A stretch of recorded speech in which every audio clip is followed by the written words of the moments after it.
Hello everyone, this is CA Keval Mota, and in this video, we are going to start the revision of exemptions under GST. A very important area, बहुत ही important है. Exam में इसके ऊपर questions आते हैं. Direct question भी आ सकता है या फिर एक फुल फ्लेज सम में कुछ एक पार्ट आ सकता है जिसमें आपका एग्जेम्पशंस चैप्टर का कुछ टेस्ट लिया जाए. ठीक है. सो एग्जेम्पशन को आपको छोड़ करके नहीं जाना है. माना कि ये चैप्टर बहुत बड़ा है, लेकिन आपको इसको करके जाना है. ओके. एंड इस पर्टिकुलर लेक्चर में आपको ईच एंड एवरीथिंग सीखने मिलेगी, हर एक चीज with logic, with pictorial presentations. Okay. मतलब जैसे फ्लोरिकल्चर है, पीसी कल्चर है, सेरिकल्चर है, आपने कभी सुना भी नहीं होगा. ओके. तो ये सारी चीजें मैं आपको यहाँ पर बोर्ड पर दिखाने वाला हूँ. ठीक है. इमेजेस मैंने उसके रखे हैं मेरे पास. सो आपको पूरा डिटेल में समझ में आएगा along with the logic. And one more important point, कई बार क्या होता है कि कुछ ऐसे ट्रांजेक्शन्स होते हैं जो रोजमर्रा की जिंदगी में नहीं होते. There are few transactions which do not take place in our regular routine life. जैसे debit card, credit card transactions का जो मैकेनिज्म है, payment mechanism, that is not known to each and everyone. There is acquiring bank, there is issuing bank, there is credit card holding agencies. ठीक है. तो इन सब के बीच में कैसे ट्रांजेक्शन हो रहा है. सर आप ये क्यों बोल रहे हो अचानक? Why are you telling these things, credit card and all? Because there is one exemptions, there is one exemption related to that particular 2000 rupees settlement. You know that? Okay. So जो 2000 rupees का settlement का exemption है, उसके पहले मैं आपको क्या बताऊंगा, इन लोग का settlement का system क्या होता है. ठीक है. I will be telling you the system of settlement between credit card agencies, that is then issuer bank. ठीक है. जो वीजा मास्टर कार्ड होता है ना, वो visa master card, your bank, for example IDBI bank, then the merchant, who is the merchant, that is for example say in supermarket you swipe the card, so this is a merchant. and वहां पर होता है POS terminal. ठीक है. जहां से आप लोग कार्ड स्वाइप करते हो. सो उन सब के बीच में ट्रांजेक्शन्स कैसे होंगे, ये सारी की सारी चीजें. तो यहाँ पर तो एक जस्ट आपको मैंने हिंट दिया. And such other things would be covered in this video. So even if I am naming this video as a revision video, it is not so. You are going to learn it in detail. Okay. So with this note, let us start the chapter. Before starting with exemptions, we have to be careful with few points. Okay. कुछ points अपने को समझना पड़ेगा, जिसके कारण exemptions का significance समझ में आएगा, and exemption का जो interlinking है दूसरे किसी chapters में, वो भी समझ में आएगा. ठीक है. स्टार्ट करते हैं. सबसे पहली बात, मुझे एक बात बताओ, गवर्नमेंट एग्जेम्पशंस देता क्यों है? Why do government provide exemptions? Because government can not collect tax on each and every item. Government can not collect tax on each and every service. ठीक है. देयर आर फ्यू सर्विसेज और other many services which are in public interest. Okay. Which are the basic necessity of an individual or a citizen. Okay. For example, say healthcare service. Okay. If healthcare service would be taxable, then the cost of this particular services would be increased. Okay. तो यहाँ पर गरीब लोग इसकी, for example जो छोटे मोटे लोग हैं, ठीक है, जिनका इनकम इतना अच्छा नहीं होता, पर बीमार तो वो भी पड़ते हैं, बराबर है, तो वो हॉस्पिटल्स को अफोर्ड ही नहीं कर पाएंगे. तो यहाँ पर गवर्नमेंट कुछ ऐसी चीजों पर एग्जेम्पशंस रखती है. ठीक है. एंड वन मोर थिंग, एक और एक एग्जांपल लेते हैं, जैसे रिलीजियस सेरेमनीज. ठीक है. बर्थ सेरेमनी, डेथ सेरेमनी, ये सारी सेरेमनीज जो होती हैं वो एज पर रिचुअल्स होती हैं. So take it any religion और any caste, there are various types of religious practices. Okay. तो यहाँ पर गवर्नमेंट ने उसको भी एग्जेम्पशन में ला के रखा. Is that clear? एंड कई सारी सर्विसेज हैं, चैरिटेबल एक्टिविटीज. ओके. ऐसी सारी services, education, the main thing. Okay. India में एजुकेशन प्रोवाइड करना बहुत इंपॉर्टेंट है. ऑब्वियसली सभी कंट्रीज में इंपॉर्टेंट है, बट इंडिया में एजुकेशन का जो लर्निंग रेट है, literacy rate, it is comparatively low as compared to other countries. I am not comparing with Pakistan और अफगानिस्तान anything, but एकदम इंडिया का एक स्टैंडर्ड है. ठीक है. India is a developing nation. So India में एजुकेशन का इंपॉर्टेंस बहुत है. सो ये एजुकेशन का सर्विसेज सभी लोगों को मिलना चाहिए. सो इसीलिए गवर्नमेंट कोशिश करता है कि अपने साइड से जितना हो सके हम उतना बेनिफिट्स दें. तो यहाँ पर जीएसटी नाम से एक बेनिफिट आने वाला है अभी, जो हम अभी देखने वाले हैं. ठीक है. स्टार्ट करते हैं अभी. The person supplying exempt supplies will have to reverse input tax credit. Okay. Section 17 subsection 1, government का इंटेंशन एकदम साफ है। अगर आप टैक्सेबल सप्लाईज करोगे, इट मींस आप अगर आपके आउटपुट पर जीएसटी देना पसंद करोगे तो ही हम आपको आपके परचेस पर क्रेडिट देंगे। ठीक है, अगर आपका आउटपुट एग्जेम्प्ट है देन आपको परचेस पर कोई आईटीसी नहीं दिया जाएगा। Is that clear? समझा ये बात? Very normal. Next, zero rated supplies are not exempt supplies, this we all know. Okay, जो zero rate supply, zero rated मतलब जो हम एक्सपोर्ट्स करते हैं, बराबर है, exports out of India, that is goods और सर्विसेज, सप्लाइज टू एसईजेड, अगर एसईजेड को माल बेचा आपने, गुड्स बेचा, सर्विस बेचा, कुछ भी हुआ, then it is called as zero rated as per section number 16 of IGST act. Then उस केस में इसको हम एग्जेम्प्ट सप्लाईज नहीं कहते। Exempt supplies means 3 items. कौन सी 3 item? Nil rated, wholly exempt and non GST supplies। ठीक है, so zero rated is not exempted। आप लोग को ये ध्यान रखना है, कभी भी अगर एक्सपोर्ट किया आपने, उसके ऊपर टैक्स पे नहीं करना है, देन उसका मतलब ये नहीं है कि वो exempt है, that is taxable but it is zero rated. Next is, अगर आपने exempt सप्लाई एक्सपोर्ट किया तो मान के चलो पोटैटो है, पोटैटो पे टैक्स रेट 0% है, से एग्जाम्पल। ओके, जीरो ये मेरे ख्याल से। सो पोटैटो अगर एक्सपोर्ट किया, पोटैटो अगर एक्सपोर्ट किया तो क्या आपको परचेस पे जो आपने पे किया उसका बेनिफिट मिलेगा? ध्यान दो यहां पर, मान के चलो दिस इज द पोटैटो,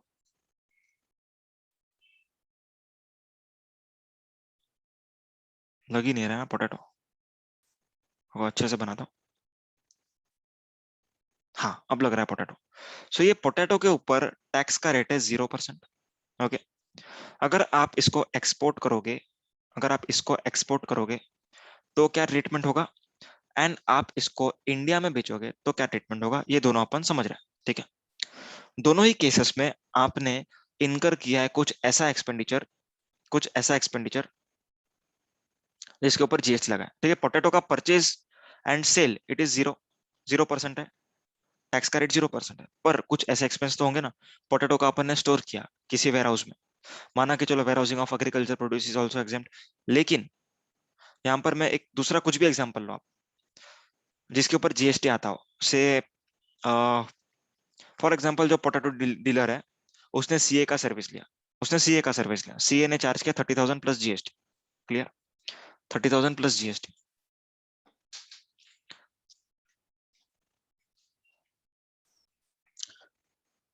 तो यहाँ पर जो सीए ने जीएसटी चार्ज किया है, इसका क्रेडिट आपको कौन से केस में मिलेगा, कौन से केस में नहीं मिलेगा, वो समझना।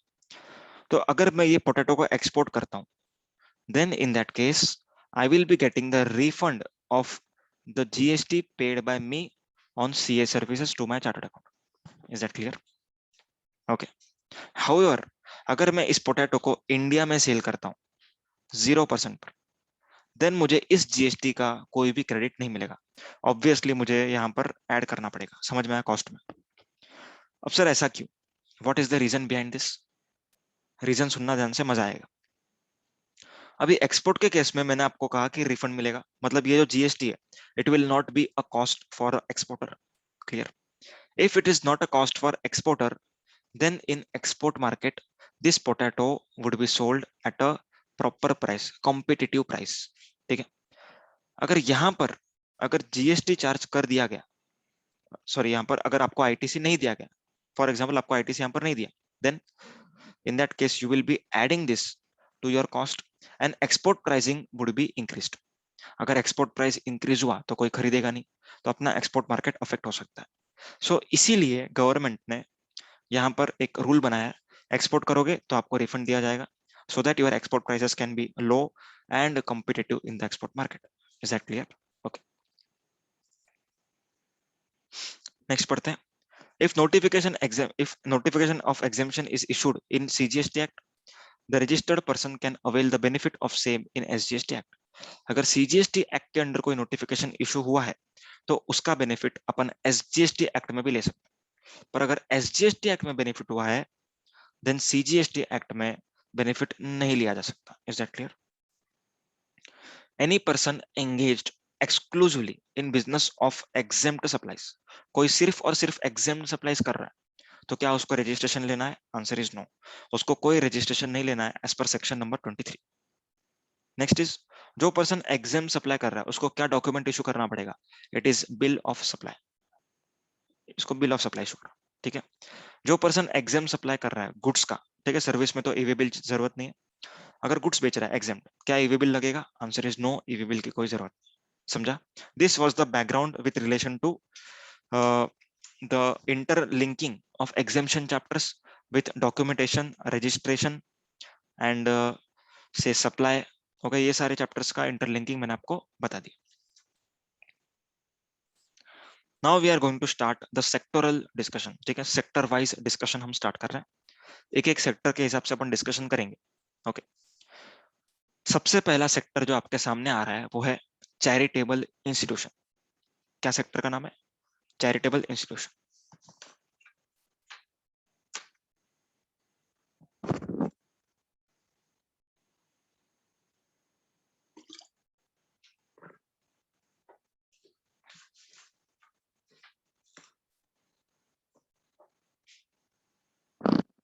Okay, so charitable sector is our first sector. अब इसमें क्या लिखा हुआ है पढ़ते हैं अपन। बेसिक इंटेंशन बताता हूँ गवर्नमेंट का। Government's basic intention is to give some exemptions to the charitable institutions who are engaged in providing certain services. Okay, अब चैरिटेबल एंटिटी, ठीक है, चैरिटेबल इंस्टीट्यूशन को अगर कुछ एग्जेम्पशन क्लेम करना है तो प्राइमरी कंडीशन क्या है? Primary condition is he should be, or that particular charitable institution should be registered with income tax act under section number 12AA. 12AA is the section which registers charitable entities, ठीक है। So entity should be registered with income tax act under section 12A. Okay, and the services provided by that particular charitable entities should fall in the purview of charitable activities. समझा? मतलब charitable activities करो and आप income tax act में section 12AA में registered रहो। अगर ये दोनों कंडीशन आप फुलफिल करते हो then you can claim the exemption as mentioned in this particular entries, ठीक है। अब चैरिटेबल एक्टिविटीज का क्या मीनिंग है वो समझते हैं। केयर और counselling of terminally ill people, okay, HIV, AIDS, narcotic drugs और अल्कोहल, और public awareness of preventive health and family planning.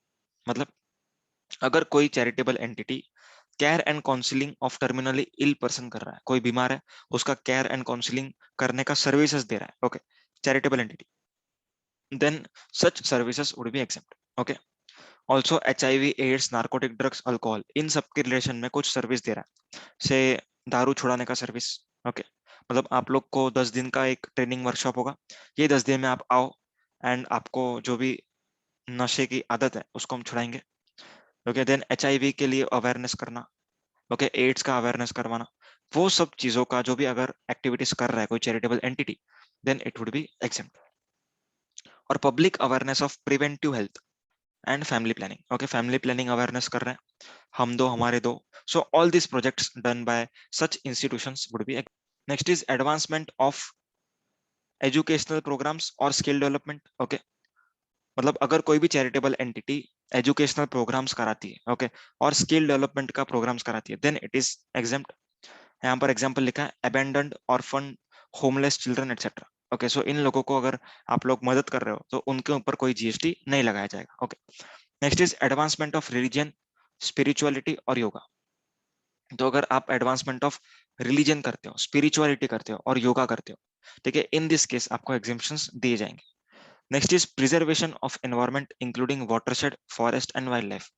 मतलब आप अगर एनवायरमेंट को प्रोटेक्ट करने का कुछ सर्विसेज दे रहे हो, ओके, जैसे से प्लांट करो, मतलब प्लांटेशन लगाओ, ठीक है, झाड़ लगाओ, ऐसा कुछ आपने एक इनोवेशन स्टार्ट किया, मतलब आपने एक इनिशिएटिव लिया हुआ, ठीक है, मतलब ये साल में अपन 1000 झाड़ लगाएंगे, तो एक आपने प्रोजेक्ट स्टार्ट किया, तो ये चैरिटेबल एंटिटी है अगर, then in this case exemption should be provided. आगे बढ़ते हैं। अब यहाँ पर कुछ अलग पॉइंट्स दिए हुए, यहाँ पर extra points, other important aspects, other important aspects.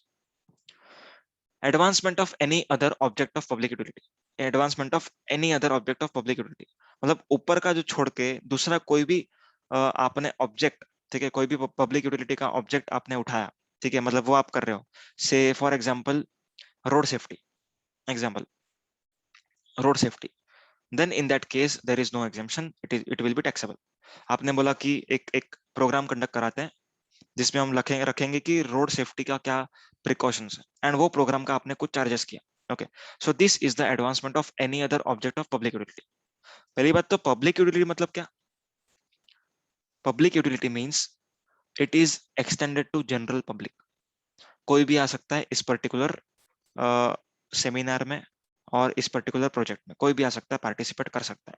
सो अगर रोड सेफ्टी का कोई प्रोग्राम आप कंडक्ट कर रहे हो एंड ये सभी के लिए ओपन है, okay, obviously, so in this case the exemption would not be provided because it is other than as specified above। यहाँ पर जो ऊपर लिखा हुआ है educational programme, skill development, yoga, spirituality, religion, ये सबको छोड़ के, then it is taxable. Clear? Next, cost of lodging incurred for above charitable activities, मतलब जो चैरिटेबल एक्टिविटी का अपन ने डेफिनेशन देखा, उस चैरिटेबल एक्टिविटी को करने के लिए अगर आपने कॉस्ट ऑफ लॉजिंग इनकर किया, मान के चलो कि योगा, ठीक है, अब योगा का एग्जांपल लेते हैं, योगा का आपने कैंप लगाया, द एक्टिविटीज एग्जेम्प्ट। अब योगा के कैंप में आपको लोगों को यहाँ पर रखना पड़ेगा, ठीक है, मान के चलो कि 2-3 दिन के लिए योगा के लिए बुला रहे हो, सो दिस 3 days यहाँ पर रहने का जो खर्चा है उसको हम कहते हैं कॉस्ट ऑफ लॉजिंग। अगर cost of lodging is a ancillary activity and the main activity is yoga, then the exemption would be extended to the cost of lodging. Is that clear? Because predominant nature is charitable activity. Next is hospitals run by charitable trust, hospitals, अगर hospitals कोई run कर रहा है charitable trust, then उसको exemption मिलेगा, okay. Hostel accommodation for students, अगर कोई charitable entity, okay, क्या करता है, एजुकेशन प्रोग्राम्स कंडक्ट करता है, ठीक है, जैसे सोनगढ़, आपने सुना है कभी? सोनगढ़ सुना होगा तो गुजरात में है, ओके, सो गुजरात में सोनगढ़ का हॉस्टल है, सोनगढ़ में हॉस्टल है ब्रदर, तो सोनगढ़ हॉस्टल में बच्चों को रखते हैं, ओके, एंड उनसे रहने का भी चार्जेस होता है एंड एजुकेशन का भी चार्ज। तो यहाँ पर अगर दोनों का लमसम चार्जेस कलेक्ट किया जा रहा है, so predominant purpose is education, okay, तो यहाँ पर नेचुरली बंडल हो जाएगा पूरा का पूरा एग्जेम्प्ट।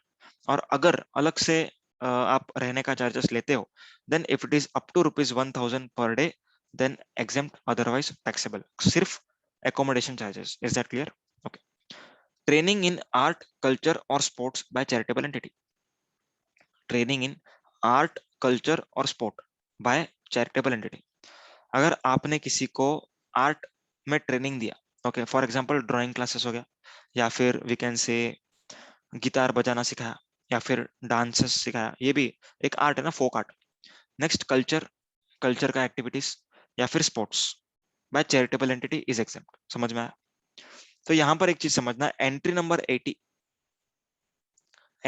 80 उसमें एक इंपॉर्टेंट पॉइंट, ये जो स्पोर्ट्स का जो पार्ट है ना, स्पोर्ट्स, ये सिर्फ अगर चैरिटेबल एंटिटी ने ही दिया तो ही एग्जेम्प्ट है, ठीक, समझ आना से। रिक्रिएशनल एक्टिविटी, उसमें क्या लिखा है मैं पढ़ रहा हूँ, recreational activity in relation to sports, sorry, in relation to art and culture is exempt. मतलब आर्ट एंड कल्चर का अगर कोई रिक्रिएशनल एक्टिविटीज करवा रहा है तो सभी के लिए एग्जेम्पशन है, सभी के लिए एग्जेम्पशन।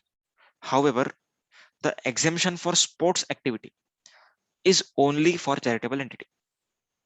क्लियर है? तो आपको क्वेश्चन में ध्यान से पढ़ना है, recreational activity in relation to sports कौन करवा रहा है? If it is charitable entity then exempt, other than charitable entity then taxable. Clear है? समझा? ये सिर्फ स्पोर्ट्स के बारे में बोला मैंने।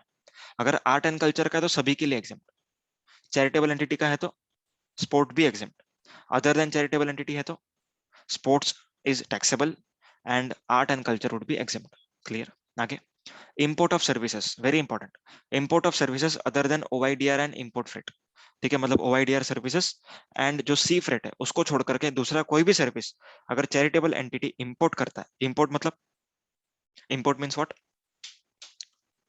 Import means where supplier is outside India, recipient is in India, and place of supply is India. ठीक है, ये होता है इंपोर्ट ऑफ सर्विस। अगर इंपोर्ट ऑफ सर्विस करता है कोई charitable entity, then it is exempt. Okay, old age home run by 12 AA entity where consideration is up to 25,000 per month per member to its resident aged 60 or more. Very important, consideration कितना होना चाहिए? 25,000।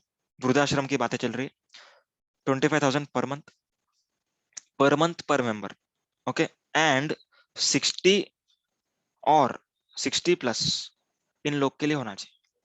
अगर ये दोनों condition साथ में fulfil होती हैं, देन ओल्ड एज होम के लिए जो कंसिडरेशन आपको दिया गया, that would be exempt. I hope it is clear now. Okay, next, next sector coming, next sector coming is religious institutions. क्या है? Religious institutions. Let us learn. In case of religious institutions, conduct of religious ceremonies. Conduct of religious ceremony, religious ceremony मतलब for example से नामकरण ceremony. आपके समझो आपका कोई relative में कोई बेबी बॉर्न हुआ है, ओके, या फिर किसी का एक बेबी बॉर्न हुआ है, तो उसका नामकरण का एक सेरेमनी रखेंगे। सो ये सेरेमनी में जो भी पंडित वगैरह जो भी होते हैं, प्रीस्ट्स, उन्होंने जो भी चार्जेस आपसे कलेक्ट किया for conducting this ceremony would be exempt। समझा? Religious ceremonies are life cycle rituals including special religious pujas conducted in relation to in terms of religious text by a person so authorized by such religious text. Occasions like birth, marriage, death involve elaborate religious ceremonies। मतलब जो शादी में पंडित होता है, जो सात फेरे दिलवाता है आपको, ठीक है, जो पंडित ने सर्विस दिया, that is exempt. Why? Because it is a part of religious ceremony, पूरा का पूरा exempt. Okay, next coming to renting of presents of a religious place. अब यहां पर हम लोग रेंटिंग की बातें करेंगे। किसकी renting? Presents of religious place. Present मतलब फॉर एग्जाम्पल यहाँ पर रिलीजियस प्लेस है, ओके, अब यहाँ पर सर्कल में बना रहा हूँ, ये होता है प्रेजेंट, मतलब आजू बाजू का विसिनिटी, इसको हम बोलते हैं प्रेजेंट्स। ओके, तो यहाँ पर मान के चलो एक होटल है, होटल को हम धर्मशाला बोलते हैं नॉर्मली। ये रिलीजियस इंस्टीट्यूशन है, यहाँ पर मतलब मंदिर है, यहाँ पर होटल है, यहाँ पर है कुछ प्रीमाइसेस जहां पर शादी वगैरह कंडक्ट होता है। ओके, एंड यहाँ पर है कुछ दुकान है, यहाँ पर है कुछ दुकान है। ओके, अब यहाँ पर क्या एग्जेम्पशन है वो चेक करते हैं। अब अगर हम होटल की बात करें, सो होटल के केस में ₹1,000 पर डे तक अगर चार्जेस है तो they are exempt. Okay, 1,000 per day तक चार्जेस है तो एग्जेम्प्ट। उसके ऊपर है तो पूरा टैक्सेबल, उसके ऊपर है तो पूरा टैक्सेबल। ओके, नेक्स्ट इज यहाँ पर मैरिज हॉल्स वगैरह है, मैरिज हॉल्स, कल्याण मंडपम, कम्युनिटी हॉल्स, ये सब है। तो यहाँ पर अगर 10,000 पर डे तक है, 10,000 rupees per day, 10,000 per day, then it is exempt. Clear? Next यहाँ पर है शॉप्स, ठीक है, आजू बाजू में शॉप्स है। शॉप्स के केस में कितना है? ₹10,000 per month, ₹10,000 per month. Okay, अब इसको याद कैसे रखना है? सुना ध्यान से, याद कैसे रखना है सुनो। सबसे पहली बात, आप अगर किसी रिलीजियस प्लेस पे जाते हो तो आप लोग होटल में कितने दिन रहोगे? मतलब एक एक मेरे को ऐसा बताओ, मंथली रहोगे, ईयरली रहोगे, क्वार्टरली रहोगे, या फिर एक दो दिन के लिए रहोगे? सोचो। नॉर्मली, एकदम नॉर्मली एक दो दिन या से 1 वीक, मतलब इन नंबर ऑफ डेज। समझ में आया? Number of days. तो यहाँ पर अपना एग्जेम्पशन जो होगा होटल वाला, वो पर डे के बेसिस पर होगा। समझा? अब तक मैंने अमाउंट कैसे याद रखना नहीं बताया, पर डे। ओके, अगर आप लोगों ने यहाँ पर शॉप्स खरीदी है, ठीक है, शॉप्स है आपकी, आप लोग कुछ बेच रहे हो, तो यहाँ पर आप लोग ऑब्वियसली लॉन्ग टाइम के लिए हो, तो यहाँ पर आपके लिए हो जाएगा पर मंथ। समझ में आया क्या? It would B per month. अगर ये कल्याण मंडपम या फिर कम्युनिटी हॉल या ओपन एरियाज है, अगर यहाँ पर आपको कोई प्रोग्राम करवाना है, ठीक है, मान के चलो एक बड़ा सेरेमनी अरेंज करना है कल्याण मंडपम हॉल में, बड़े हॉल में, तो ये हॉल आप कितने टाइम के लिए बुक करोगे? कैन आई से 1 day, 2 day, 7 days? Not for entire month obviously. तो यहाँ पर आ जाएगा वापस से पर डे। क्लियर है? अब बात करते हैं अफोर्डेबिलिटी की। अगर आप रहने गए हो किसी रिलीजियस प्लेस पर, मतलब आजू बाजू में धर्मशाला है, वहां पर रहते हो, तो वो धर्मशाला का जो रेंट होगा वो आपके लिए कितना सुटेबल होगा। देखो पर डे आंसर आ चुका है अपना। सो पर डे अगर आपसे मैं कहूँ 10,000 रुपया दो, will you pay me? If I will ask you per day 10,000 rupees, would you give me? No. तो यहाँ पर 10,000 नहीं आएगा, यहाँ पर आएगा 1,000। समझा? कैसे याद रखा? पहले पर डे निकाला and then 1,000। 1,000 is a affordable cost. Next is shops. Shops में क्या आंसर आया था? पर मंथ आया था। अब पर मंथ अगर मैं 1,000 लू आपसे, ठीक है, मतलब रिलीजियस प्लेस वाले लोग अगर आपसे पर मंथ 1,000 ले, तो लॉस में आ जाएंगे ना वो लोग, उनका इंस्टीट्यूशन कैसे चलेगा? तो यहाँ पर 1,000 बहुत ही छोटा अमाउंट है, 1,000 नहीं होगा, it would be 10,000। Is that clear? 10,000 तो एक महीने का होना ही चाहिए ना, ऑब्वियसली। नेक्स्ट इज कल्याण मंडपम। कल्याण मंडपम बहुत बड़ा सा हॉल है, वहां पर कम से कम 100 लोग आ सकते हैं, ठीक है। तो 100 लोग, 200 लोग, इतने लोग आ सकते हैं, एंड आपने उसको एक आध 2 दिन के लिए बुक किया, so obviously it would be 10,000 rupees per day. Why? Because 1,000 तो बहुत छोटा अमाउंट है।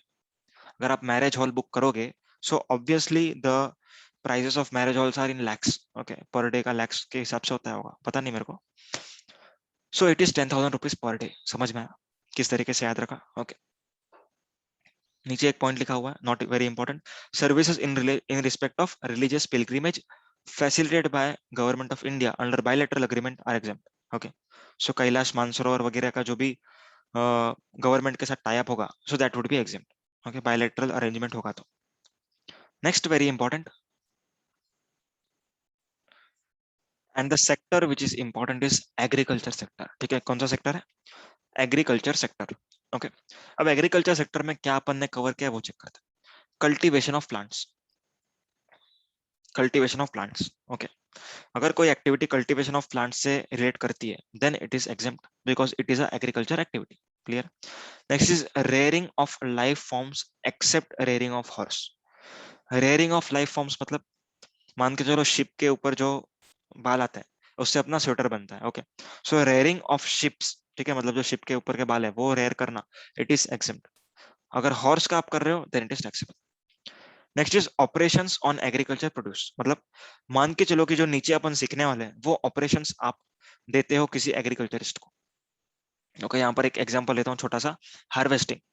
अगर मैं हार्वेस्टिंग का सर्विस देता हूँ किसी एग्रीकल्चर पर्पस, किसी एग्रीकल्चरिस्ट को, then such services provided to agriculturist would be exempt. Okay. तो चेक करते हैं अपन कौन से सर्विसेज है। सबसे पहला, operations on agriculture produce such as cultivation, harvesting, threshing, testing of agriculture produce, loading, unloading, then supply of farm labor, tending, pruning, cutting, which do not alter essential characteristic for primary market are exempt। एक एक चीज समझेंगे। Cultivation, harvesting, threshing, यहाँ पर आ जाओ। Okay, आपके सामने में कल्टी एक एक पॉइंट है अपने पास। हार्वेस्टिंग। हार्वेस्टिंग मतलब क्रॉप को इकट्ठा करना। यहाँ पर आप स्क्रीन में देख रहे हो, ठीक है, क्या कर रहे हैं वो लोग? सब क्रॉप्स को निकाल के एक साथ इकट्ठा कर रहे हैं, ठीक है, हार्वेस्ट कर रहे हैं। ठीक है, समझा? This is called as to gather a crop and this is the process called as harvesting. If you are providing harvesting services then it is except. Next is threshing. Threshing क्या होता है? देखो यहाँ पर, see this threshing. Threshing is a separating grain from typically with a flail और action by revolving mechanism. मतलब अभी for example corn का एक से क्रॉप है, ठीक है, कॉर्न का क्रॉप है। अब उसके अंदर जो वो सब चीजें हैं, मतलब छोटे छोटे बीज होते हैं ना, वो चाहिए मेरे को। तो मैं क्या करता हूँ? मैं उसको ऐसे पटकता हूँ ताकि वो जो क्रॉप्स होंगे, क्रॉप्स के अंदर जो छोटे मोटे ग्रेन्स होंगे वो बाहर आए। तो उसको हम बोलते हैं थ्रेशिंग। Is that clear? आगे बढ़ते हैं। फ्यूमिगेशन। फ्यूमिगेशन क्या होता है? यहाँ पर ना मैं आपको पूरा का पूरा सब पहले बता देता हूँ डायग्राम्स, एंड उसके बाद अपन जाते हैं दैट इज एंट्री नंबर में, एंट्री नंबर 54। फ्यूमिगेशन सर्विसेज मतलब पेस्ट कंट्रोल, ठीक है, मतलब झाड़ों को कुछ कीड़ा वगैरह ना लगना चाहिए, इंसेक्टिसाइड नहीं होना चाहिए, मतलब इंसेक्टिसाइड हम लोग मारते हैं ताकि इंसेक्ट्स उसके ऊपर ना बैठे, इसको हम बोलते हैं pest control. So pest control services are also called as fumigation service. Fumigation in warehouse भी होता है, जो वेयर हाउस में हम गुड स्टोर करते हैं, सो वेयर हाउस में उसके ऊपर कपड़ा लगाते हैं and then we fumigate it, ताकि उस ग्रेन्स को कुछ ना हो, ठीक है, मतलब जो स्टोर किया उसको कुछ ना हो। Next is tending. Tending means taking care of plants, okay, मतलब यहाँ पर समझो छोटा मोटा कटिंग भी हो गया, उसको पौधे को लगाना वो भी हो गया, ओके, देन उसको पानी देना, सब कुछ हो गया, टेंडिंग में सब कुछ आएगा, ओके। Next pruning. प्रूनिंग मतलब उसका कटिंग। यहाँ पर देखो, जो एक्स्ट्रा झाड़ उग जाते हैं ना उसको अपन कट करते हैं, तो उसको बोलते हैं pruning, kind of cutting, okay, ताकि शेप में आ जाए। देन आगे हम देखने वाले हैं पिस्सीकल्चर, मतलब ब्रीडिंग ऑफ फिश। ये अंदर सब फिश लग रही है मुझे, सो this is a pisciculture activity, okay. Next is sericulture. Sericulture क्या होता है? Silk farming. सिल्क फार्मिंग सुना होगा कभी आपने, बचपन में ज्योग्राफी में सुना होगा शायद, पता नहीं। सो सिल्क फार्मिंग क्या होता है? जो सिल्क वर्म होते हैं ना, उनको हम लोग प्रिजर्व करते हैं, उनका हम लोग यूज करके सिल्क के ककून बनाते हैं। क्या बनाते हैं? ककून। देखो ककून ऐसे दिखते हैं, okay. Next is floriculture. Floriculture मतलब कि जो फ्लावर्स होते हैं उनका बगीचा, ठीक है, फ्लोरिकल्चर सर्विसेज, फ्लावर्स को मेंटेन करना, उगाना and all such services, okay. Next आगे बढ़ते हैं, और भी है इसमें। वैक्सिंग आगे पढ़ेंगे अपन, pre cooling services, waxing, ripening, labelling, ये सब उसमें से ये वैक्सीन है। अब वैक्सिंग मतलब कि आपके हाथों के बाल निकालना नहीं, ओके, ये फ्रूट्स एंड वेजिटेबल्स के वैक्सिंग। अब जो आपको संतरे मिलते हैं मालूम है मार्केट में, संतरे, oranges, so that shine, that oranges shine. Why do they shine? Because they underwent a process of waxing. समझा? प्रोसेस होता है वैक्सिंग का, वो किया जाता है, इसके लिए उनके ऊपर शाइनिंग आता है। नेक्स्ट दूसरे टाइप का वैक्सीन क्या होता है? जो अनवांटेड पार्ट होता है ना उसको निकालना, उसको भी वैक्सीन कहते हैं। फॉर एग्जाम्पल यहाँ पर देखो, एक व्हाइट कलर का पार्ट दिख रहा होगा आपको, दैट इज अनवांटेड पार्ट, तो उसको वो क्या कर रहा है? निकाल रहा है। So this is also a vaccine, okay. और क्या है? Milling of paddy into rice, ठीक है, ये अपन ना अप्रोप्रिएट टाइम पे देखते हैं, इसके ऊपर एक सर्कुलर है, वो भी देखना है। समझा क्या? डायग्राम्स कैसे लगे? ओके, एक एक डायग्राम अपन ने देखा, अपने को विजुअलाइज हुआ। When you visualise, you remember things for longer period of time, so always learn in visualised form, okay. चलो, मैंने यहाँ पर एक लाइन लिखी थी, which do not alter essential characteristics for primary market, मतलब ये सब काम करने की वजह से आप इसको प्राइमरी मार्केट में ही बेच सको, तब तक एग्जेम्प्ट। अगर ये सब करने के बाद आप सेकेंडरी मार्केट में बेचोगे, then it will be taxable. Next is renting, leasing of agro machinery services by APMC, ठीक है, एग्रो मशीनरी आपने किसी को रेंट पे दिए, लीज पे दिए, दैट इज एग्जेम्प्ट। जैसे tractor, tractor is kind of agro machinery. Service, services by APMC are exempt, clear. Next fumigation in warehouse. अगर वेयरहाउस में आपने फ्यूमिगेशन करवाया, मतलब आपका एक वेयरहाउस है, उसके अंदर आपने कुछ ग्रेन्स वगैरह स्टोर किए हुए हैं, ओके, सो ये जो ग्रेन्स आपने स्टोर किए हैं, इस पे ऊपर कीड़ा लग सकता है, इंसेक्ट्स आ सकते हैं। तो यहाँ पर आपने क्या किया? What you did is, you did pesticide, ठीक है, पेस्ट कंट्रोल बोलते हैं ना अपन, पेस्ट कंट्रोल वो कराया, जो धुआं मारते हैं मालूम है, ऐसा धुआं लगता है एक, तो that particular is called as fumigation, and अगर वो वेयरहाउस में हुआ है then it is exempt. Next is agriculture extension services. अब एग्रीकल्चर एक्सटेंशन सर्विसेज का क्या मीनिंग है? Agriculture extension services means services which are related to advisory and consultancy. मान के चलो कि महाराष्ट्र में, ओके, से वीट का जो क्रॉप है वो बहुत अच्छा उगता है, ओके, बहुत अच्छा उगता है। फॉर एग्जाम्पल विदर्भा जैसी जगह में बहुत अच्छा उगेगा, एग्जाम्पल है, मेरे को नहीं मालूम ठीक से, ज्योग्राफी वीक है, ओके। सो विदर्भा जैसी जगह में अगर अच्छा उग रहा है, ओके, तो वहां पर मुझे क्या प्रिकॉशन लेना चाहिए, ठीक है, कितना डिग्री टेम्परेचर होना चाहिए, कितना रेनफॉल एक्सपेक्टेड है, कितना रेनफॉल होना चाहिए। सो ये सब जो चीजें हैं, ये मुझे अगर कोई सर्विसेज दे रहा है, okay, there are some agencies which provide this services, तो यहाँ पर ऑल दो services which are related to this particular agriculture extension activities would be exempt, okay. मतलब सॉइल कौन सा होना चाहिए, कितना इसमें से पानी होना चाहिए, कितना बारिश आना चाहिए, तो कितना दिन आपको रुकना पड़ेगा, ये सब सर्विसेज होती है। So all such services provided are exempt, which are called as agriculture extension services. Next is pisciculture, sericulture, floriculture. Already we saw the pics.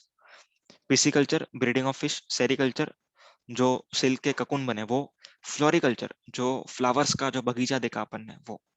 Next is other important points. Rubber, green tea leaves, coffee is exempt. अगर आप लोग rubber बनाते हो, green tea leaves harvest करते हो, ठीक है, वो सब चीजें exempt. Coffee is also exempt, but processed coffee is taxable. Lease of vacant land with storage shed meant for agriculture purpose is exempt. Next is processed products like black tea, green tea, white tea, jaggery are taxable. ठीक है, कोई भी product अगर आप process करके बेच रहे हो, जैसे black tea, green tea, white tea, jaggery are taxable. Okay. However whole grain pulse is exempt. Very important. Okay, whole grain pulse exempt होगा, जैसे rajma. Okay, this are whole grain pulse. Clear. अगर process किया तो taxable, process नहीं किया, that is green tea leaves, then it is exempt, है ना, याद रहेगा. Okay. Next is pre conditioning, pre cooling. मतलब कुछ कुछ ऐसे फ्रूट्स होते हैं जिनको कोल्ड स्टोरेज लगता है. सो कोल्ड स्टोरेज को हम बोलते हैं प्री कूलिंग एक्टिविटी. सो प्री कूलिंग में अगर कोई मेरे रखा हुआ है, ठीक है, कोई fruits, then in that case that pre cooling services would be except. Is that clear? एक एग्जांपल लो और, जो पोटैटो चिप्स बनती है ना, potato chips. So potato chips का मैं आपको एक एग्जांपल दे रहा हूँ, because I have that factory. Okay, मेरा खुद का फैक्ट्री है सब चीजों का, मतलब डैड का है, मैं भी बैठता हूँ साथ में. okay. तो यहाँ पे मान के चलो कि ये पोटैटोज है. हम लोग क्या करते हैं पता है, जब इसका रेट सस्ता हो जाता है, ठीक है, when rate reduces. For example today rate is ₹24 पर केजी. ओके, तो जब इसका रेट कम हो जाएगा, से सपोजिंगली ₹10 पर केजी, ठीक है, जब भी सीजन होता है ना, तब रेट बहुत कम हो जाता है. So in this case what we do, हम इसको स्टोर कर लेते हैं. इसको हम लोग कोल्ड स्टोरेज में रख देते हैं. ठीक है, cold storage. So this cold storage activity, इससे क्या होता है, जो पोटैटो में पानी का मात्रा होता है ना, वो ऐसे ही रहता है. तो यहाँ पर कोल्ड स्टोरेज हमने किया पोटैटो का, एंड जब मार्केट में ये प्राइसेस बढ़ जाएंगे, ओके, तब हम इसका पोटैटो चिप्स बनाएंगे. समझ में आ रहा है? We prepare potato chips. तो यहाँ पर पोटैटो चिप्स हमारा बहुत कम कॉस्ट में बनेगा as compare to market price, and we will earn more profit.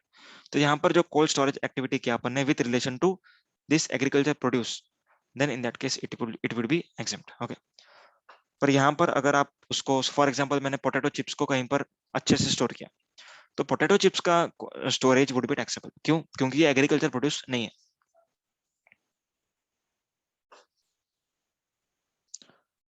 Which do not change और अल्टर इसेंशियल कैरेक्टरिस्टिक. देखो जो मैंने बोला वो आ गया यहाँ पर. एक वापस से पढ़ते, pre conditioning, pre cooling, ripening, waxing, retail packing, labeling of fruits and vegetables which do not change or alter essential characteristics of said fruits, vegetables which are exempt. ठीक है, that will be exempt. Okay. Next is services provided by NCCD, National Center for Cold Chain Development. ठीक है, जो भी services उन्होंने दिया है वो exempt रहेंगे. Under ministry of agriculture, cooperation and farmers welfare by way of cold chain knowledge dissemination are exempt. अगर कोल्ड स्टोरेज के रिलेटेड अगर कोई नॉलेज भी दे रहा है, then also it is exempt. Next is cleaning of wheat outside farm, sales commission for wheat is exempt. Milling of paddy into rice is taxable. Very important, milling of paddy into rice is taxable. आपको यहाँ पर एक image मैंने बताया. अब milling of paddy into rice क्या रहता है वो सुनो. सबसे पहला जो राइस का मतलब प्रोसीजर है वो क्या है, उसका जो क्रॉप है उसमें से ये सब निकलेगा. ठीक है, दिस प्रोडक्ट. ओके, इसको अपन क्या बोलते हैं, इसको अपन पैडी बोलते हैं, रॉ पैडी बोलते हैं. ठीक है, अब ये रॉ पैडी जो होती है, इसको अपन सन में सुखाते हैं, उसको हम बोलते हैं सन ड्राइंग प्रोसेस. ओके, अब सन ड्राइंग होने के बाद, सन ड्राइंग होने के बाद उसको अपन एक मशीन में डालते हैं. ओके, मतलब इसके अलग जॉब वर्कर्स होते हैं. तो ये जो सन ड्राई करने के बाद का जो रॉ पैडी है वो जाता है मिलिंग के लिए. तो उसमें अपन मिलिंग में डालेंगे तो अपने को राइस निकलेगा. ठीक है, सो कुछ एजेंसीज ऐसी होती है जो milling of paddy into rice करती है. So milling of paddy into rice is taxable because it is not agriculture activity, it is post agriculture activity, ठीक है, मतलब आपका राइस निकलना तब तक ठीक था, ठीक है, राइस के बाद आपने बहुत सारा प्रोसेस किया एंड मिलिंग करके वो पैडी राइस में बना, तो this activity would be taxable. Clear? Next, services by way of loading, unloading, packing, storage or warehouse of rice are exempt. Okay, normal चीज है। Next is artificial insemination of live stocks other than horses are exempt. अगर horses का artificial insemination किया then it is taxable. Next is testing activities in relation to agriculture produce such as soil testing, animal feed testing are exempt. मतलब अगर soil को test कराया कि ये soil में ये क्रॉप बन सकता है कि नहीं, तो यहाँ पर इस टेस्टिंग के लिए हम लोग बोलेंगे एग्जेम्प्ट। कोई भी ये सर्विस जो दे रहा है टेस्टिंग का, उसके ऊपर कोई टैक्स नहीं लगेगा, ठीक है। Next, services by way of storage और warehousing of cereal, pulses, fruits, nuts, vegetables, spices, copra, sugarcane, jaggery, raw vegetable fibre such as cotton, flax, jute etcetera are exempt. Okay, यहाँ पर और भी indigo, unmanufactured tobacco, betel leaves, tendu leaves, coffee, tea are exempt, ठीक है। इतना सब याद रखने की जरूरत नहीं है, आपको एग्जाम में इजी क्वेश्चन आएगा। So here we complete with agriculture sector. Now we are coming to the government services. Okay, अब हम करेंगे गवर्नमेंट सर्विसेज। ये इंपॉर्टेंट है, इसके ऊपर हमने ऑलरेडी थोड़ा सा डिस्कशन, थोड़ा सा नहीं पूरा ही, ऑब्वियसली ये चार्ट तो मैंने पूरा बता दिया आपको कहां पर, चार्ज ऑफ जीएसटी में। So now we are going to see the government services. जो गवर्नमेंट के services, okay, government is also a player in market. Okay, government भी कई सारी सर्विसेज देता है जो कम प्राइजेस पे होती है। सो जो लोअर लेवल के जो पीपल्स होते हैं वो लोग क्या करते हैं, ये सारी सर्विसेज अवेल करते हैं, ठीक है। हम भी करते हैं, क्योंकि पोस्ट से भी हम जब गुड्स बेचते हैं, ठीक है, तो जल्दी भी पहुंचता है and it is economical. So government is like a normal player, ठीक है, जैसे ब्लू डार्ट है वैसे इंडियन पोस्ट है, पर Indian post is much faster and much cheaper. तो यहाँ पर मैं भी कभी कभार इंडियन पोस्ट से बेचता हूँ, ठीक है। So we all avail directly और indirectly the services of central government, state government, union territory and local authority. अब इसमें क्या एग्जेम्पशन है, क्या है टैक्सेबिलिटी, आइए देखते हैं। अब जो सर्विसेज ये लोग दे रहे हैं, ठीक है, CGSG UTL है, उस सर्विसेज को हमने डिवाइड किया है 3 पार्ट में। किसमें पार्ट, कितने पार्ट में डिवाइड किया? 3 पार्ट में। सबसे पहला पार्ट है services by department of post bye way of speed post, express parcel post. Just a second.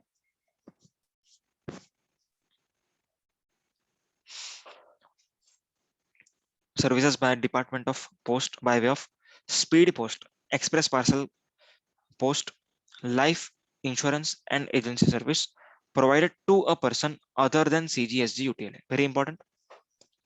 SALE करके याद रखना है। क्या याद रखना है? SALE। Speed post, agency services, life insurance services and express parcel cargo. समझ में? SALE provided to a person other than CGSG UTLA। मतलब एक दूसरे को सर्विस दिया तो कोई टैक्सेबिलिटी नहीं है। अगर CGSG UTLA को सर्विस नहीं दिया एंड किसी को भी दिया, किसी को भी, चाहे वो बिजनेस एंटिटी हो चाहे वो नॉर्मल पर्सन हो, इन दोनों में ही ये सर्विसेज टैक्सेबल होंगी, ठीक है। Second service, services in relation to aircraft और vessel and next service is transportation of goods और पैसेंजर। अब ये 3 सर्विस का एक चीज कॉमन है, ध्यान से सुनना। दीज 3 सर्विसेज, ये तीनों सर्विस का एक कैटेगरी, लेट अस से कैटेगरी ए। तो कैटेगरी ए में 3 सर्विस है। कौन सी service? Sale, speed post, agency service, life insurance, express parcel cargo. Second, services in relation to aircraft और vessel. Okay. Third one, transport of goods और passengers. ये तीनों सर्विस अगर CGSG UTLA ने दिया है, okay, then it will be taxable even if it is provided to business entity or other than business entity. And the most important feature of these 3 services is, in these 3 services forward charge mechanism is applicable. क्या applicable है? Forward charge mechanism. यहां पर देखो, FCM। आपने कभी भी speed post का अगर आपने पावती देखा रहेगा, ठीक है, आपको एक मिलता है ट्रैकिंग आईडी के साथ, जिसमें ट्रैकिंग नंबर लिखा रहता है एंड चार्जेस लिखे होते हैं। उसमें अगर आपने ध्यान से देखा होगा, so there is a breakup 38 rupees plus 3 rupees GST, जो भी है 12% या जो भी रेट होगा 41। तो यहाँ पर जीएसटी गवर्नमेंट लगा रहा है, it means government is paying tax, government is paying tax under forward charge mechanism. Is that clear? याद रहेगा कौन सा 3 सर्विसेज जिसमें गवर्नमेंट टैक्स पे करता है फॉरवर्ड चार्ज में? सेल, ठीक है, then services in relation to aircraft and vessel, ठीक है, जैसे रिपेयरिंग सर्विस हो गई एयरक्राफ्ट की वेसल की, देन ट्रांसपोर्ट ऑफ गुड्स और पैसेंजर। सो ये 3 सर्विस में फॉरवर्ड चार्ज मैकेनिज्म में गवर्नमेंट वुड पे टैक्स। ठीक है, नेक्स्ट 2, आगे की जो 2 हैं वो चेक करते हैं अभी। जो सेकंड नंबर का सर्विस है that is renting of immovable property. क्या है? Renting of immovable property. अब इसमें अपने को चेक करना है कि अगर आप बिजनेस एंटिटी को दोगे, अगर आप मतलब CGSG UTL, okay, if you are CGSG UTL is providing services to a business entity which is registered in GST, then RCM would be applicable। समझा? सो रेंटिंग ऑफ इमूवेबल प्रॉपर्टी जैसे MIDC है, बरोबर? MIDC is a corporation of state government, ठीक है, Maharashtra state government. GIDC होता है, हर state में अपने अपने इंडस्ट्रियल डेवलपमेंट कॉर्पोरेशन होते हैं, MIDC। सो इस तरीके से GIDC है Gujarat industrial development corporation. So ये यहाँ पर जो भी जगह है, for example it is of state government. तो अगर स्टेट गवर्नमेंट ने किसी रजिस्टर्ड बिजनेस एंटिटी को रेंटिंग ऑफ इमूवेबल प्रॉपर्टी का सर्विस दिया, then such registered business entity would be liable to pay tax under RCM as per entry number 5B। समझा? नहीं sorry 5A, 5A। जो entry number 5 है, 5, सिर्फ 5 बोल रहा हूँ, वो आगे कवर होगा। एंट्री नंबर 5A यहाँ पर है, 5B TDR and 5C is long term lease, ठीक है। सो एंट्री नंबर 5A है।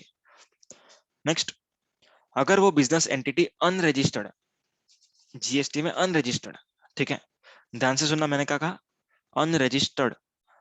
मैंने ऐसा नहीं बोला प्रीसीडिंग ईयर में टर्नओवर 20 लाख से कम, 40 लाख से कम, जिसके कारण रजिस्ट्रेशन लेने, रजिस्ट्रेशन नहीं लिया, ऐसा कुछ नहीं। It is unregistered. If renting of immovable property service is provided to a business entity but it is unregistered, then it will be taxable under forward charge mechanism, it will be taxable under forward charge mechanism। okay, clear है? exempt नहीं होगा, exempt नहीं होगा। And अगर other than business entity है, ठीक है, ये एरो को भूल जाओ, अगर अदर देन बिजनेस एंटिटी है दैट इज इंडिविजुअल। अगर मैं माड़ा, माड़ा मालूम है आप लोगों को? माड़ा कॉलोनी होती है, ठीक है, मुलुंड वगैरह में है माड़ा कॉलोनी, महाराष्ट्र की बात कर रहा हूँ। सो माड़ा कॉलोनीज क्या होती है? स्टेट गवर्नमेंट का होता है इसमें, ठीक है। तो यहाँ पर माड़ा कॉलोनीज में कौन रहते हैं? Individuals, okay. तो यहाँ पर renting of immovable property service किसको जा रही है? इंडिविजुअल्स को। इन this case it would be exempt. समझ में आया? क्लियर? एक बार वापस से, कैटेगरी ए की सर्विस किसी को भी दी, taxable under forward charge, okay. Category A में कौन सी सर्विस आती है? Sale, that is speed post, agency service, life insurance, express parcel cargo, then services in relation to aircraft vessel, then transportation of goods और passenger, ठीक है। ये category A खत्म। Category B, renting of immovable property, अगर business entity को दिया registered, then RCM, unregistered then FCM and others तो exempt. Clear? Next is third one, services other then 1 2, मतलब अदर सर्विसेज जो कैटेगरी ए में भी नहीं है, बी में भी नहीं, तो बची हुई सर्विसेज सी में। इसमें एक ही डिफरेंस है, रेंटिंग के कंपैरिजन में सिर्फ एक ही difference, there is only one difference between renting and other service. क्या डिफरेंस है? In case of unregistered business entities, renting was taxable under forward charge. However, in case of unregistered business entity, other services are exempt। Clear है? और यहाँ पर reverse charge में कुछ अलग चीजें, सुनना ध्यान से। अदर सर्विस मतलब कुछ भी सर्विस लो, से testing service, okay, testing service. यहाँ पर अगर बिजनेस एंटिटी को दिया and such business entity has a turnover, okay, has a aggregate turnover more than such amount in preceding financial year as it is ineligible for exemption from registration in current financial year, then it is liable to pay tax under RCM। Clear है? अब इसका logic क्या है? ये इतना deep, इतना बड़ा सा वर्ड लिखा, उसका क्या लॉजिक है? सुनना, लॉजिक इंपॉर्टेंट है, logic is very important.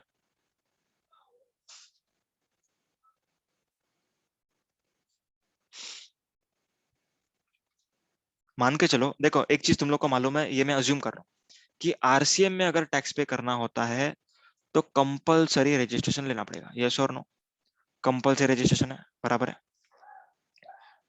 So compulsory registration लेना ही पड़ेगा आरसीएम में पे करना।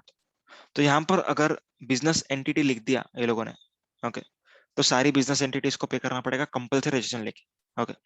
तो यहाँ पर वो लोगों ने अनरजिस्टर्ड बिजनेस एंटिटी को साइड पे कर दिया, ठीक है, अनरजिस्टर्ड एंटिटी को साइड पे किया।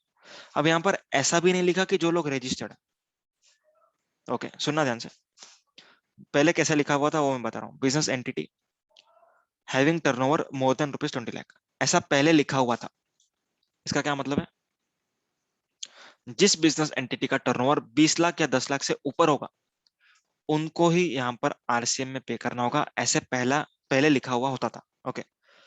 After amendment government realised its mistake. यहाँ पर सिर्फ 20 लाख और 10 लाख का लिमिट नहीं है, कई बार 40 लाख का लिमिट होगा, कई बार दूसरा कुछ लिमिट होगा। तो यहाँ पर गवर्नमेंट ने क्या किया, इस अमाउंट के जगह पर कुछ वर्डिंग्स लिख दिया, अमाउंट लिखने के बजाय वर्डिंग्स लिख दिया। क्या वर्डिंग लिखा? अगर पिछले साल में आपका टर्नओवर इस पर्टिकुलर अमाउंट से ऊपर था, इस मतलब जो भी रजिस्ट्रेशन थ्रेशोल्ड है उसके ऊपर था, जिसके कारण करंट ईयर में आपको रजिस्ट्रेशन लेना पड़ रहा है, then in that case you are required to pay tax under RCM. Clear है? So not every business entity has to take compulsory registration, okay. अगर आपका टर्नओवर कम है तो रजिस्ट्रेशन मत लो, ओके। अगर आपने रजिस्ट्रेशन लिया, व्हाई? बिकॉज आपका टर्नओवर लिमिट को एक्सीड कर गया, then in that case RCM would be applicable on other services. Is that clear? Okay. तो services other than 1-2 provided to business entity जिसका टर्नओवर प्रीसीडिंग ईयर में जो भी थ्रेशोल्ड था उससे ज्यादा था, जिसके कारण करंट ईयर में रजिस्ट्रेशन लेना पड़ा, उसको आरसीएम में टैक्स पे करना पड़ेगा as per entry number 5 of notification number 13/2017। और अगर अनरजिस्टर्ड बिजनेस एंटिटी है तो exempt. Clear? And other than business entity है तो भी एग्जेम्प्ट। Okay, done. आगे बढ़ते हैं। Now let us see important points for services provided by CGSGUTLA। ठीक है, अगर CGSGUTLA ने सर्विसेज दिया है, then in this case other points are important. Services of other than one, मतलब जो कैटेगरी 1 में देखा अपन ने, ओके, अदर देन 1 उसको छोड़ करके बाकी सब सर्विसेज अगर CGSGUTLA ने CGSGUTLA को दिया, then it is exempt. Is that clear? Okay.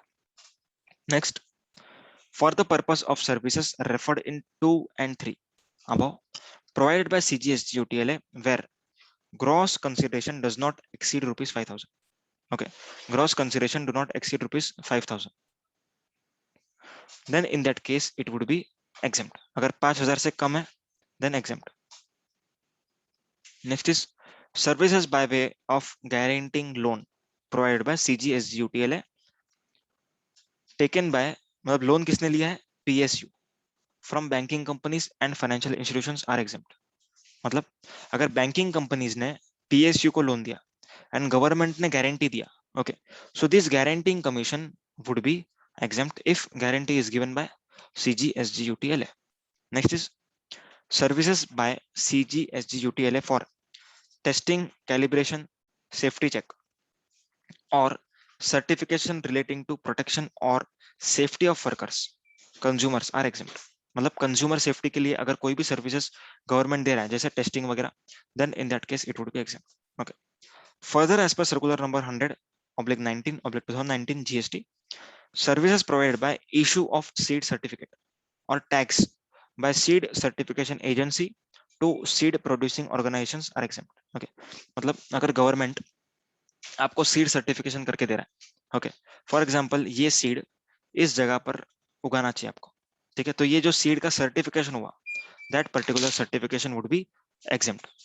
Is that clear? However, supply of seed tags by other departments or manufacturer to SG or seed certification agency is taxable. मतलब अगर मान के चलो कि मेरे पास एक लैंड है जो ब्राउन सॉइल है, ठीक है, ब्राउन सॉइल। अब गवर्नमेंट के पास कोई एजेंसी आया है, कोई एजेंसी या फिर कोई अदर एग्रीकल्चरर आया है, ओके, वो बोलता है कि सर ब्राउन सॉइल में ये सीड बरोबर से उगेगा कि नहीं बताओ। तो यहाँ पर जो गवर्नमेंट है वो मेरे पास आती है, वो बोलती है कि सर आप एक काम करो, मतलब मैं एग्रीकल्चरिस्ट हूँ, गवर्नमेंट मेरे पास आई, बोलती है कि आपका जो ब्राउन सॉइल है इसके अंदर डालो, चेक करते हैं अपन कि ये सीड प्रॉपरली हो रहा है कि, ठीक है। तो यहाँ पर क्या हो रहा है, जो सीड उगेगा उस पर टैगिंग वगैरह करेंगे, ओके। तो यहाँ पर I will charge to government कि मेरे सॉइल पर आपने सीड का टेस्टिंग किया है, okay. Then in this case seed testing services that is tagging वगैरह, it will be taxable if it is provided by other departments or manufacturers to SG or seed certification agencies. Clear? Next is issue of passport, visa, driving license, birth certificate or death certificate are exempt. Okay. So जो भी passport वगैरह का आप services लेते हो, visa, visa मतलब visa card नहीं, आप जो जाते हो ना बाहर आउट ऑफ कंट्री, वो वीजा की बात हो रही है। Driving licence, birth certificate, death certificate are exempt. Next is very important, services provided by tolerating non-performance of a contract entered into by CGSGUTLA where payments are received by CGSGUTLA. Very important. एक example लेके समझते हैं। अगर payment CGSGUTLA को मिल रहा है, मतलब यहाँ पर है CG, एग्जांपल CG लेते हैं, यहाँ पर है मिस्टर। सो यहाँ पर एक चीज मुझे बताओ, अगर इसको पेनल्टी मिल रहा है, ठीक है, CG को पेनल्टी मिल रहा है, तो CG कौन होगा, सप्लायर होगा या रिसिपेंट होगा? सोचो सोचो, सप्लायर होगा CG या रिसिपिएंट होगा? Very interesting question. मान के चलो कि ए सप्लायर है, ऑब्वियसली ए ही सप्लायर होगा, क्यों बता रहा हूं मैं। अगर सप्लायर ने अपना काम टाइम पर नहीं किया, then there is a penalty clause, okay. So penalty clause में क्या लिखा हुआ है कि आपको पेनल्टी देना पड़ेगा ₹10,000 per day, 10,000 per day, okay. And CG को यहाँ पर, CG being a recipient, he will receive this penalty, okay. So for the purpose of this penalty, CG is the supplier. समझ में आया क्या? पेनल्टी मिल रहा है ना CG को, जिसको भी पैसा मिलता है वो सप्लायर है। सो ये पेनल्टी के लिए CG सप्लायर है and mister A is the recipient. CG supplier क्या है, क्या सर्विस दिया CG ने? Answer is services of tolerating non performance of act. Penalty क्यों मिला है CG को? Because CG has provided the services of tolerating non performance of the act. So in this case CG being supplier, tax इसको पे करना पड़ता, पर government ने खुद के लिए एग्जेम्पशन रखा है, बोला कि अगर मेरे को पेनल्टी मिलती है, ठीक है, अगर मैं सप्लाई करता हूँ services of tolerating non performance, then it is exempt, ठीक है। अब ये कॉन्ट्रैक्ट अगर उल्टा होता, मान के चलो ए था रिसिपिएंट, नॉर्मल रिसिपिएंट, एंड इधर CG था सप्लायर, ओके। यही क्लॉज था, अगर टाइम पे काम नहीं हुआ तो CG पेनल्टी भरेगा, तो यहाँ पर ये पेनल्टी भर रहा है, ओके। तो यहाँ पर जो मिस्टर ए है, it is the supplier of tolerating non performance of service, ठीक है, टॉलरेटिंग नॉन परफॉर्मेंस। तो यहाँ पर ये टैक्सेबल है, ए को इसके ऊपर टैक्स पे करना पड़ेगा। Is that clear? चलो आगे बढ़ते हैं। गवर्नमेंट अपने लिए एग्जेम्पशन बनाती रहती है, okay. Next, ERCC contractor. ERCC contractor very important, exam में इसके ऊपर क्वेश्चन आ चुका है, इसको ऑप्शन में आप लोग नहीं छोड़ोगे। क्लियर है? चलो, excess royalty collection contractor is a person to whom government has authorized to collect royalty on their behalf from mining leaseholder। एक एग्जांपल है नीचे, वो एग्जांपल पढ़ते हैं एंड बाद में ये एंट्री पढ़ते हैं, ठीक है। Entry number 65B।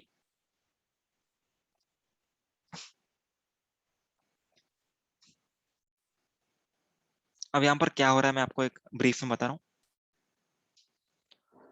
यहाँ पर है ONGC, ओके। यहाँ पर है से महाराष्ट्र गवर्नमेंट, ठीक है।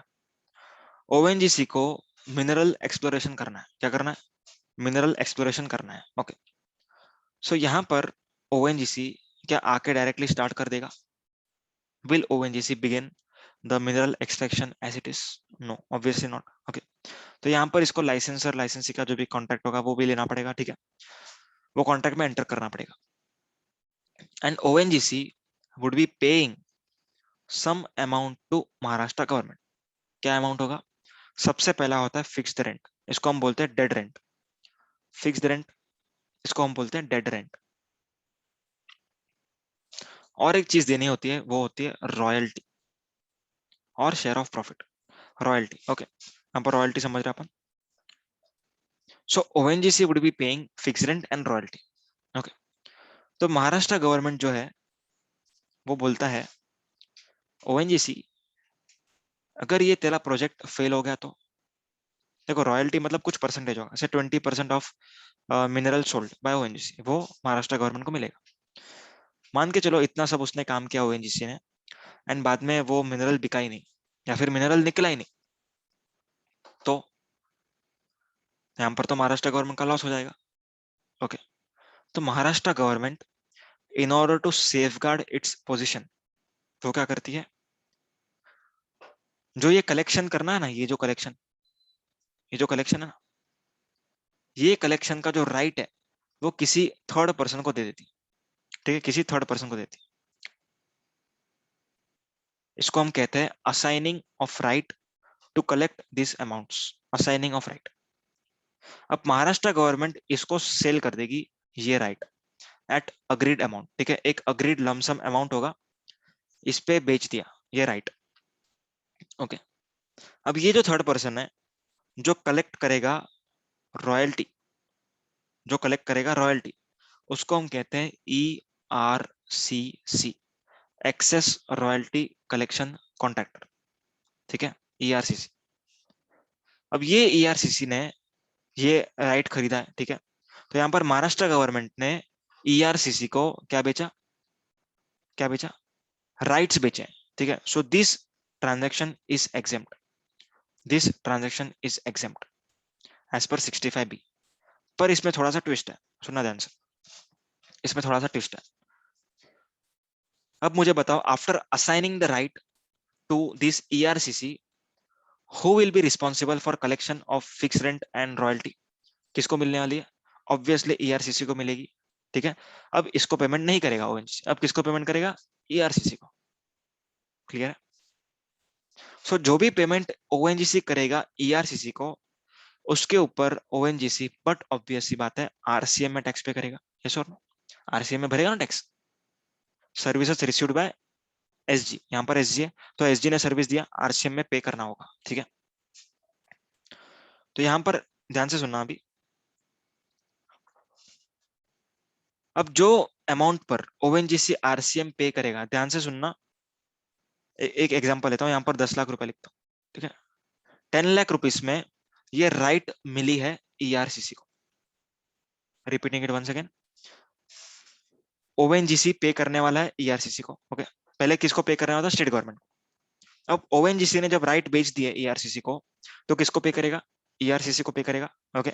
Maharashtra government has safeguarded its position by selling this eight 10 lakh, उसको रिस्क था कि रॉयल्टी पे अगर पैसा नहीं मिला तो, इसका सक्सेस नहीं हुआ तो, सो इसमें क्या किया उन्होंने, बेच दिया राइट। अब रिस्क किसका है, ERCC का, ओके। ERCC माला माल भी हो सकता है या फिर रोड पे भी आ सकता है, ठीक है। तो यहां पर ध्यान देना अभी, 10 लाख रुपीस अब तक एग्जाम किया गवर्नमेंट ने, कितना एग्जाम किया, 10 lakh rupees, is that clear. Next answer is sorry, next point is, ONGC जो भी पे करेगा ERCC को, अमाउंट अब तक नहीं बताया मैंने, जो भी पे करेगा उस पर आरसीएम में टैक्स पे करेगा, as per entry number 5, as per entry number 5, okay.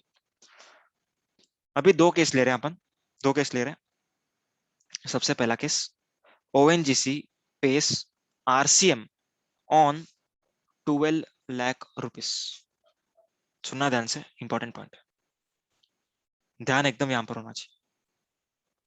ONGC pays RCM on 12 lakhs, okay. मतलब यहां पर ONGC ने ERCC को कितना रुपया दिया, 12 लाख रुपया दिया, ओके, 12 लाख रुपया दिया, ठीक है। एंड यहां पर ONGC ने गवर्नमेंट अपना गवर्नमेंट को टैक्स कितना पे किया, RCM 12 lakh into 18%, 12 lakh into 18%। सो यहां पर गवर्नमेंट कहता है कि ERCC को कोई भी टैक्स पे करने की जरूरत नहीं है, ERCC को कोई टैक्स पे करने की जरूरत नहीं, क्लियर है, क्योंकि ONGC ने 12 लाख रुपए पर गवर्नमेंट को टैक्स पे कर दिया, इज दैट क्लियर, समझा। सो ये 10 लाख एग्जाम था, एग्जाम ही रहेगा, कोई इशू नहीं, कोई इशू नहीं।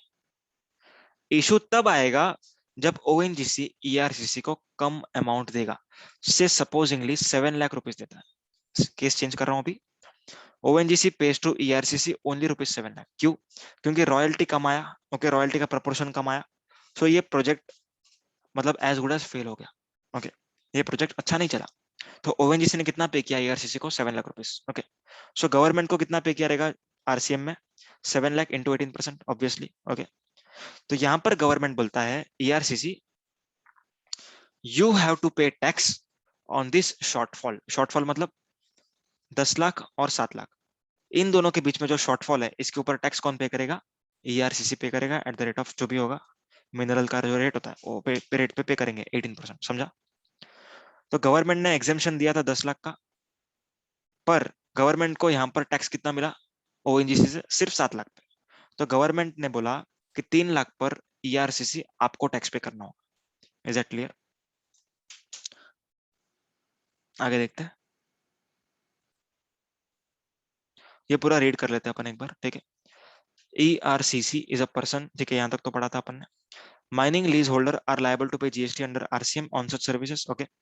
ERCC and government enters into a contract wherein ERCC is required to collect the amount as per agreement entered. Okay.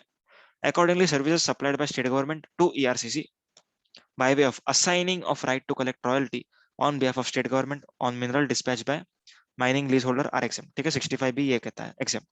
Okay. This exemption is restricted to the amount of GST paid by mining leaseholder, and ERCC shall be payable to pay GST on the difference between GST exempted and GST paid by mining leaseholder if it is less than the amount of GST exempted.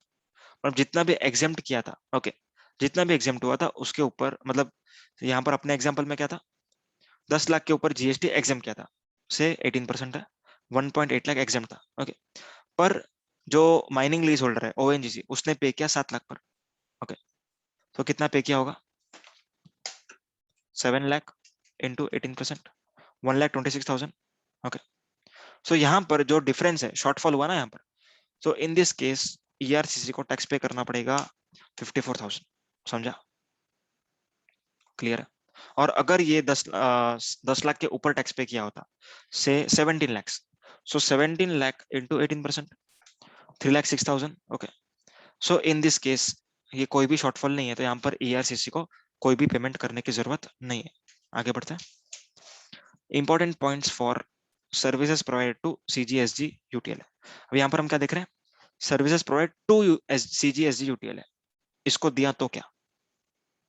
Pure labour service, ठीक है, pure services labour contract, exempt पूरा का पूरा।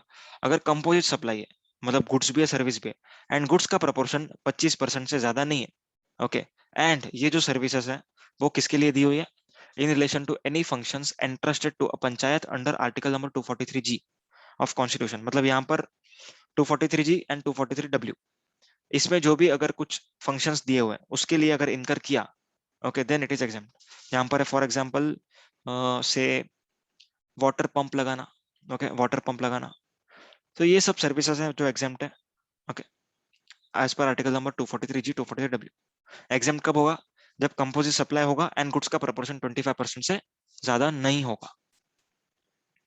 Next is services by government entity to government CGSG UTL in form of grants, okay, अगर grant दिया है तो exempt. Next is public distribution system, जो अपने को राशन पानी मिलता है राशन दुकानों पर, देन इन दैट केस जो भी कमीशन इनकम है दैट विल बी एग्जेम्प्ट। यहाँ पर पढ़ लेते हैं। Services provide to CGSG UTL by way of sale of food grains, kerosene, sugar, edible oil, etc. under public distribution system against consideration in the form of commission or margin, it is exempt। ठीक है। Next is services provide to CGSG UT under, यहाँ पर LA covered नहीं है, और भी एक जगह था जहां पर LA कवर्ड नहीं था, यहाँ पर क्योंकि LA करता ही नहीं है ये सब चीजें। Services provided to CGSG UTL under any insurance scheme for which total premium is paid by CGSG UT। मतलब अगर प्रीमियम, ऐसा कोई इंश्योरेंस प्लान है जिस पर प्रीमियम जो है वो CGSG UT पे करेगा, then it is exempt. Clear? Next is services by GSTN, GST network जो है, to CGSG UT are exempt. Clear है? पोर्टल तो वैसे भी काम करता नहीं है, सर्विसेज क्या देंगे, okay, so it is exempt. That's it with this video, thank you so much, bye bye.